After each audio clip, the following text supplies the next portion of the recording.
Hello everybody, welcome to another Goosebumps book review on the channel Super Sam 7. This is my 13th Goosebumps book review, and I'm looking at Goosebumps Horrorland number 9, Welcome to Camp Slither. All the Goosebumps camp books I love, and this is one that was my favorite when I first read it, but now there are definitely better ones, even better Horrorland books than this. In the first story, Boone Dixon and his sister go into summer camp, Camp Hither. There they meet a kid named Rhodey who has heard horror stories about snakes at the camp, and they call it Camp Slither. Rhodey is scared stiff about the place and disappears after one day. Boone keeps hearing all these hissing sounds all around. They start, then stop suddenly. And so he and his sister go looking, and they find a room with tens of mice in it, and their counselor is replaced with snakes in their beds. It's revealed that the camp counselors are snakes in human skin, and they were scientists that turn people into snakes, and are kidnapping kids to test making snakes into humans. Anyway, they defeat their leader, called Uncle Jerry, and go home. In Horrorland, Boone arrives and sees kids struggling against vines in the parking lot, and as a very special guest, he and the kids get brought into the park, everyone wanting to leave since they have been told by a horror named Byron that they're in danger.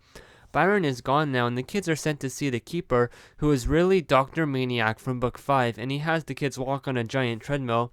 It's learned that all the other foes are there too, like Captain Ben One Leg and the Haunted Mask. They're all working together to get revenge.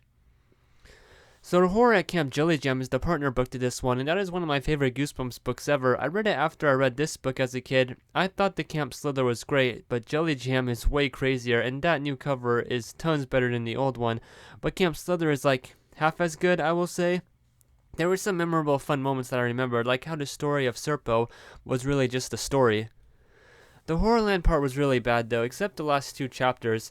They just ran away from the horrors, then got recaptured for like the first 2/3 of the part. We did learn about a villain team up and Byron getting fired, and of course the horrors are deathly afraid of snakes. To the back of the book it says a cold-blooded secret, a biting mystery. Yeah, they always have puns on the back of these, don't they? Games, prizes, snakes. We know the red camera token now says stay out of the cottonmouth squoil. The first half of coin 9, which looks like a campfire, is double check D, and that's all we know.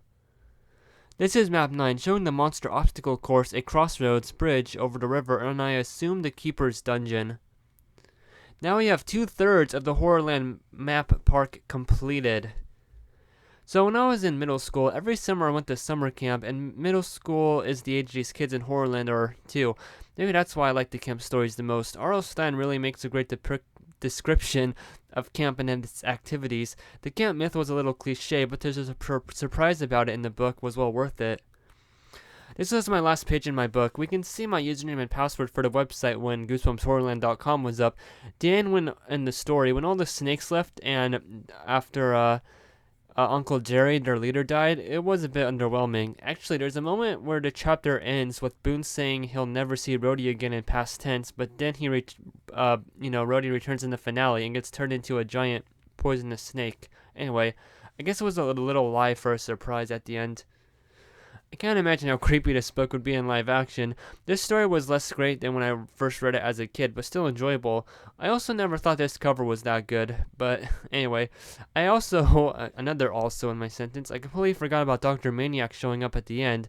Okay, with all that said, thank you for watching, and have a good day.